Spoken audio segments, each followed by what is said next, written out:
अगर जम्मू कश्मीर में और इंडियन पॉलिटिक्स में आज किसी बात की सबसे ज़्यादा चर्चा हो रही है वो है डिलिमिटेशन कमीशन की और जम्मू कश्मीर में कब इलेक्शन होगा। हमने देखा था कि कुछ हफ्ते पहले जो है वो पॉलिटिकल पार्टीज़ की मीटिंग हुई थी। जम्मू कश्मीर के जो सीनियर लीडर्स हैं जिसमें फारूक अब्दुल्ला साहब है, उमर अब्दुल्ला साहब है, महबूबा मुफ्ती जी है, जम्मू से हमारे निर्मल सिंह जी गए थे, कविंदर गुप्ता भी जी साहब भी थे जो साहब का डिप्टी चीफ मिनिस्टर भी हैं, बीजेपी के प्रेसिडेंट भी थे रविंदर रैना जी। तो अगर सबसे ज़्यादा डिस्कशन का इशू रहा वो रहा कि जम्मू कश्मीर को कब स्टेटहुड वापस मिलता है और यहाँ पर इलेक्शन कब कराए जाएंगे। तो इसमें जो है वो सबसे ज़्यादा एम रोल जो है वो डिलिमिटेशन कमीशन का है और डिलिमिटेशन कमीशन जो है वो अब जम्मू कश्मीर में 3 दिन के दौरे पे आ रहा है और जो यहाँ पर जो है वो सब पॉलिटिकल पार्टी से पहले उनकी डिप्टी कमिश्नर जो कंसर्न है उनके साथ मुलाकात होगी और पॉलिटिकल पार्टीज को आज यानी कि 4 तारीख डेट को जो है वो 12 बजे तक बोला गया था कि आप जो है वो अपनी सजेशंस दें। क्या होगा क्या कुछ होगा मैं आपको बता दूं कि जो आर्डर निकला है चीफ इलेक्शन कमिश्नर ऑफिस जो है JNK का, वहाँ से एक सर्कुलर निकला है, एक इंटीमेशन दी गई है कि जो डिलिमिटेशन कमीशन है जस्टिस रंजना जी की जो सरबराही में हो रहा है उसमें इलेक्शन कमीशन साहब भी जो है वो मेंबर हैं, हमारे चीफ इलेक्टोरल ऑफिसर JNK के वो भी मेंबर हैं, काफ़ी इसमें जो है वो एक टीम है, हमारे MPs वो मेंबर हैं। तो इसमें जो है वो अनंतनाग, कुलगाम और पुलवामा और शोपियान जो 4 डिस्ट्रिक्ट ये है। डिलिमिटेशन कमीशन जो है वो यहाँ पर पहलगाम क्लब जो पहलगाम में है 7 जुलाई को जो है वो मिलेगा यहाँ पर। इन डिप्टी कमिश्नर जो इन 4 जिलों के हैं उनके अलावा जो पॉलिटिकल पार्टीज ने रिप्रेजेंटेशन दी है, अगर किसी को डिलिमिटेशन को लगता है कि जो चेयरपर्सन है उसकी अगर उसको लगता है कि इसमें किसी चीज़ पे डेलिब्रेशन करने की ज़रूरत है उस पर जो है वो बात हो सकेगी, उन्हीं को बुलाया जाएगा, वरना रिटन रिप्रेजेंटेशन को ही जो है वो एनालाइज किया जाएगा। इसके अलावा फिर अगले दिन जो है वो यानी 7 जुलाई को उसी दिन जो है वो श्रीनगर, गांधरबल, बडगाम, बांडीपुरा, बारामूला और कुपवाड़ा ये 6 डिस्ट्रिक्ट है। जो ग्रैंड ललित है श्रीनगर का जो मशहूर होटल है वहाँ पर जो है वो ये मुलाकात होगी और ये शाम 4 बजे से 5:30 बजे तक होगी। इसके अलावा किश्तवाड़, डोडा, रामबन डिस्ट्रिक्ट यानी कि इन 3 जिलों की मीटिंग जो है वो डिलिमिटेशन कमीशन की जो है वो PWD गेस्ट हाउस किश्तवाड़ में होगी, यानी कि हमारे किश्तवाड़ में जो है ये मीटिंग होगी। इसके अलावा जम्मू, सांबा, कुटवा, उधमपुर, रियासी, राजौरी और पुंछ जिलों की जो मीटिंग है वो रेडिसन दिल्ली जम्मू में होगी और ये मीटिंग जो होगी 9 जुलाई 2021 को होगी। अब डिलिमिटेशन कमीशन जो है वो क्या करेगा, डिलिमिटेशन कमीशन को रीऑर्गेनाइजेशन बिल के तहत जो है यहाँ पर 7 सीटें बढ़ानी है,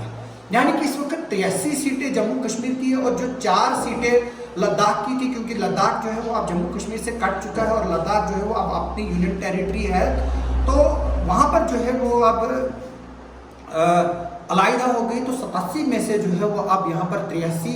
सीटें रहीं और जहाँ पर 2 नॉमिनेटेड MLA भी होते थे, टोटल 89 होते थे, अब वो खत्म हो चुके हैं, तो अब 7 सीटें बढ़ेंगी। इसके लिए जो है वो एक्सरसाइज की जा रही है कि क्या जो है वो रीऑर्गेनाइजेशन, एक तो रीऑर्गेनाइजेशन होगी सीट्स की, जैसे फॉर एग्जांपल मैं एग्जांपल देता हूँ आपको कि हमारी इंदरवाल कॉन्स्टिट्यूएंसी जो है वो वाइडली डिस्ट्रीब्यूटेड है, यानी कि पहले बोंजवा, द्राक्षाला आता है, सरथल आता है और ठाठरी आता है, उसके बाद फिर आपको किश्तवाड़ क्रॉस करना है, तो फिर किश्तवाड़ क्रॉस करके जो है वो आपको मुगल मैदान आता है और छात्रू आती है और ठाकराई आती है जो कि एक इंदरवाल का हिस्सा है। अब किस तरह से होगी और कुछ बातें ये भी बताई जा रही हैं कि जो डिलिमिटेशन होगी वो विद इन डिस्ट्रिक्ट्स होगी। अगर डिलिमिटेशन विद इन डिस्ट्रिक्ट्स होगी इसका मतलब ये है कि जो ठाठरी, कारा और जो ब्लेसा सब डिवीजन की कुछ एरियाज है जो तकरीबन 26,000 के करीब का वोट जो इंदरवाल में है, कॉन्स्टिट्यूएंसी में है डोडा डिस्ट्रिक्ट का, वो शायद कट जाए। अगर वो कट जाता है तो क्योंकि गुंदव और ठाठरी जो है वो एक काफी ह्यूज चंक ऑफ वोट्स है, तो शायद लगता है कि उसको जो है वो एक कॉन्स्टिट्यूएंसी बनाई जा सकती है। अभी जो इंफॉर्मेशन आ रही है, जो टेंटेटिवली लोग कयास आ रहे हैं, लगा रहे हैं कि जम्मू में 3 सीटें बढ़ रही है, जिनमें पीर पंजाब में 1, चिनाब बेल्ट में 1 और जो जम्मू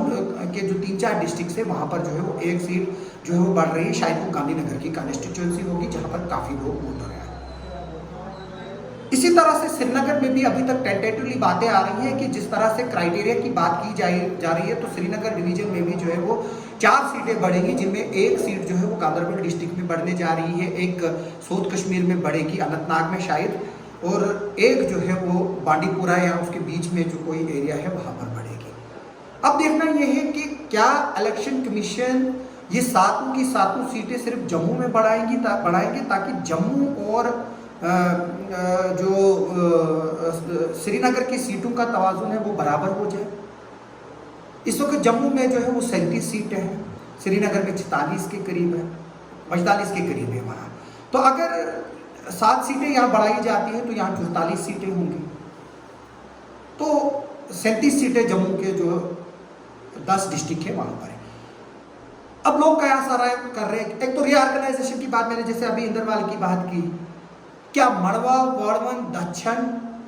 साथ में पलमार, ठाकराई, मुगल मैदान और छातू ये एक कॉन्स्टिट्यूएंसी बनेगी? क्या पाडर, नागसीनी, द्राबशाला, किश्तवाड़ और सरथर, सुरूर और कोतवाड़ा मिलाकर ये एक कॉन्स्टिट्यूएंसी बनेगी? यहाँ अर्स्टवाइल जो डिस्ट्रिक्ट है उसको एक क्राइटेरिया लिया जाएगा? अगर अर्स्टवाइल डोडा डिस्ट्रिक्ट को एक क्राइटेरिया लिया जाएगा, क्या ठाठरी एक कॉन्स्टिट्यूएंसी बनेगी जिसमें बोंजवाड़, ठाठरी,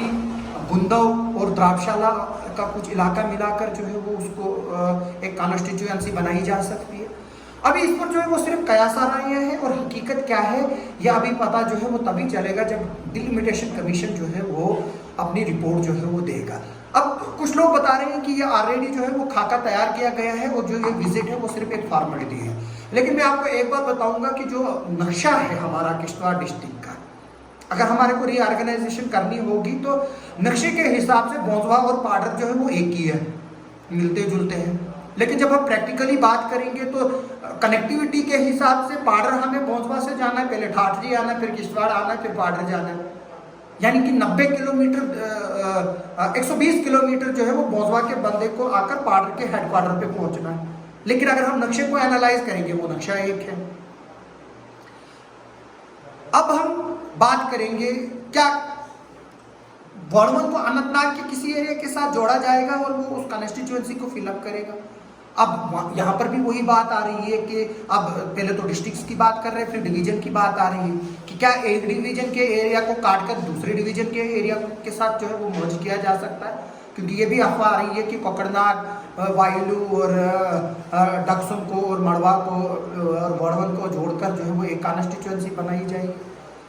अभी इसमें सिर्फ कयास आ रही है, लगाई जा रही है, लेकिन जो भी होगा काफ़ी जो है वो यहाँ पर इस बात पर डिस्कशन चल रहे हैं, और अभी खबरें जो आ रही है और जो एनालिसिस के हिसाब से आ रहा है, ठाठरी कहीं ना कहीं जो है वो ठाठरी गुंदव जो है वो एक कॉन्स्टिट्यूएंसी जो है वो हकदार जो है वो आ रही है, लीडिंग जो है वो फ्रंट पे। लेकिन अभी देखना होगा कि किस तरह से जो है वो इन सीटों को रीऑर्गेनाइज किया जाएगा। अगर सीटें जो है वो बढ़ेगी भी नहीं, लेकिन मैं कहता हूँ कि जो डिस्ट्रिक्ट किश्तवाड़ की सीटें हैं और जो अर्स्टवाइल डोडा डिस्ट्रिक्ट की सीटें हैं, रामबन के जो है वो 41 के करीब पंचायतें जो है वो डोडा के की सीट में आते हैं, तो इसका मतलब है कि रामगंज के भी जो है वो वोट वहाँ से कट सकते हैं। उधर से रियासी का कुछ हिस्सा जो है वो बानाल के एरिया में पड़ता है, कॉन्स्टिट्यूएंसी में पड़ता है। भूल संगलदान को लेकर बात की जा रही, बताया जा रहा है मुझे, तो क्या वो कट के वापस रियासी में जाएगा? तो ये चीज़ें जो है वो अभी अटकलें हैं, और लेकिन इतनी बात ज़रूर है कि जो कॉन्स्टिट्यूएंसीज की शेप है वो वैसी नहीं रहेगी, कॉन्स्टिट्यूएंसीज की शेप जो है वो बदलेंगी, और अब देखना होगा कि किस हद तक बदलेगी, क्या क्राइटेरिया जो है इसमें लगाया जाएगा। कुछ लोग बोल रहे हैं कि बीजेपी ने इसमें ऑलरेडी जो है वो प्लानिंग करके रखी है कि वो क्योंकि बीजेपी जो है यहाँ पर हिंदू वोट बैंक पे ज़्यादा डिपेंड है, और वो चाहेगी कि किश्तवाड़ और इंदरवाल की इस तरह से रीऑर्गेनाइजेशन की जाए कि ये हिंदू मेजॉरिटी सीटें रहें। लेकिन ऐसा कुछ नहीं है, कमीशन किसी की नहीं मानता। जो कमीशंस वगैरह है ये एक इंडिपेंडेंट इंस्टीट्यूशंस होते हैं, इसमें जो है वो क्राइटेरिया जो है वो लिया जाता है, कितने वोटर्स है, कितना एरिया है। हमारा एरिया जो है वो सबसे ज़्यादा जो है जो जितना हमारा एरिया है श्रीनगर के, वहाँ के 6 डिस्ट्रिक्ट्स हैं और उन 6 डिस्ट्रिक्टों में तकरीबन 30 के करीब जो है वो कॉन्स्टिट्यूंसीज है। और ये मुमकिन नहीं है किश्तवाड़ को 30 कॉन्स्टिट्यूंसीज में डिवाइड किया जाएगा, क्योंकि यहाँ पर सिर्फ 2 से 2.5 लाख के करीब पॉपुलेशन है। तो अब देखना होगा कि ये जो दिल्ली जो है जब वो बाहर आएगी थैली से डिलिमिटेशन की, उसके बाद पॉलिटिकल पार्टीज का क्या रिएक्शन रहेगा। और मेरे को ये भी बताया जा रहा है सोर्सेज के हिसाब से, जो डिलिमिटेशन एक्सरसाइज करेगी उसको बाद में वेबसाइट पे लोड किया जाएगा और उसमें जो है वो एक टाइम पीरियड रखा जाएगा ऑब्जेक्शंस लेने के लिए। जिस तरह से आपको याद होगा जब नए डिस्ट्रिक्ट क्रिएट किए गए थे, नए सब डिवीजन क्रिएट किए गए थे, नई तहसीलें क्रिएट की गई थी, नए ब्लॉक क्रिएट किए गए थे, उस वक्त भी जो है वो सजेशंस मांगी गई थी लोगों से कि आप जो है वो किस तरह से एक किस ब्लॉक से रहना चाहते हैं, किस जगह पर रहना चाहते हैं, किस तहसील का हिस्सा बनना चाहते हैं। शायद डिलिमिटेशन कमीशन का की जितनी भी एक्सरसाइज हो वो नेट आ जाएगी, ऑफिशियल वेबसाइट पे आ जाएगी और शायद लोगों को जो है वो कमेंट्स मांगे जाएंगे। उस वक्त जो है वो हम लोगों का रोल जो है वो अहम बनता है। लेकिन इस वक्त भी जो डिलिमिटेशन कमीशन है वो लोगों को यहाँ पर सुनेगा, लोगों से बात करेगा, डिप्टी कमिश्नर कंसर्न से बात करेगा, ओवरऑल ग्राउंड सिचुएशन को एनालाइज करेंगे। उसी के बाद जो है वो डिलिमिटेशन कमीशन जो है यहाँ पर सीटें बढ़ाने और रीऑर्गेनाइजेशन का फैसला लेगा। आप सबका बहुत बहुत शुक्रिया सुनने के लिए। आप मेरे चैनल को जो है वो सब्सक्राइब कीजिए, बेल आइकन दबाइए ताकि आप तक जो है वो लेटेस्ट वीडियोस मेरे पहुंच सके। आप सबका बहुत बहुत शुक्रिया।